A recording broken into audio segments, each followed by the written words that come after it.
Physical signs of depression. I want you guys to just be aware of and talk to you about some of the physical signs. A lot of times people will experience a change of appetite. Sometimes they don't even know that they haven't eaten for a few days, or it's been a while. I'll ask somebody, when was the last time you ate? And oftentimes they can't tell me, because they just don't have an appetite. Your body is shutting down those feelings of hunger, and you just don't find yourself being hungry. There's a whole neuroscience behind that. I'm not going to go into that in this one, but a lot of people don't know when they ate. They lose their appetite. Oftentimes they'll start to lose weight. Oftentimes people will have sleep disturbances. So they will find themselves waking up in the middle of the night, or find it difficult to go to sleep. Or when they wake up in the morning, they feel very tired all day.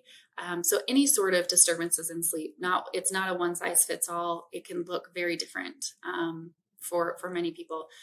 Almost across the board, there is a lack of energy, right? If we're not eating, we're not sleeping, there is this lack of energy, this lack of this feeling of it again is a kind of this heavy feeling.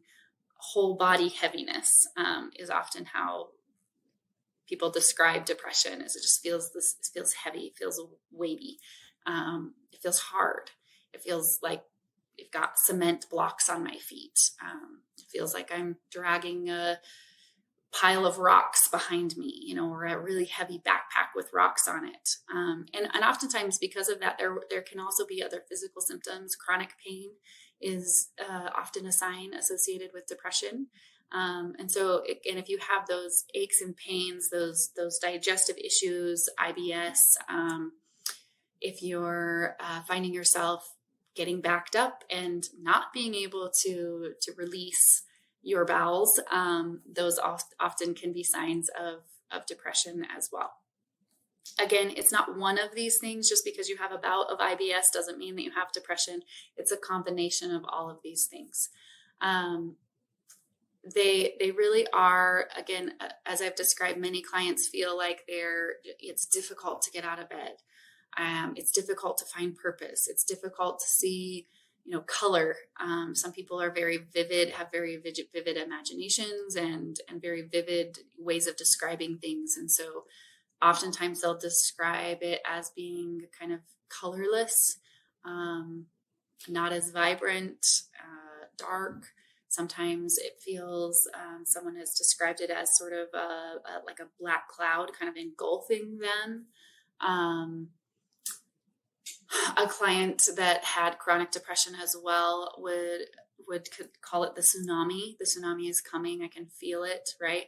But again, sort of this helpless feeling of like the tsunami wave's going to come, and there's going to be a lot of chaos, and there's going to be a lot of noise, and there's going to be a lot of, I don't even know how to get out of this. I don't want to swim anymore. I don't want to pick up all the pieces. But that wave of tsunami just feels like I can feel it coming, and there's only so much I can do. Again, if there's a lack of appetite, making sure that you're eating. If there's a lack of sleep, making sure that you're getting enough sleep and good sleep. Kind of going back to that, making sure that you're having a lavender bath or an Epsom salt bath, or, things that help really calm and relax your nervous system to a point that you're able to find rest in some of those things again. So those are just some examples of things that I've seen happen with clients. Again, kind of ways that they have described depression. And again, it's not just one of those things. It's the combination of a lot of those things put together that create depression. And that can be common factors in depression.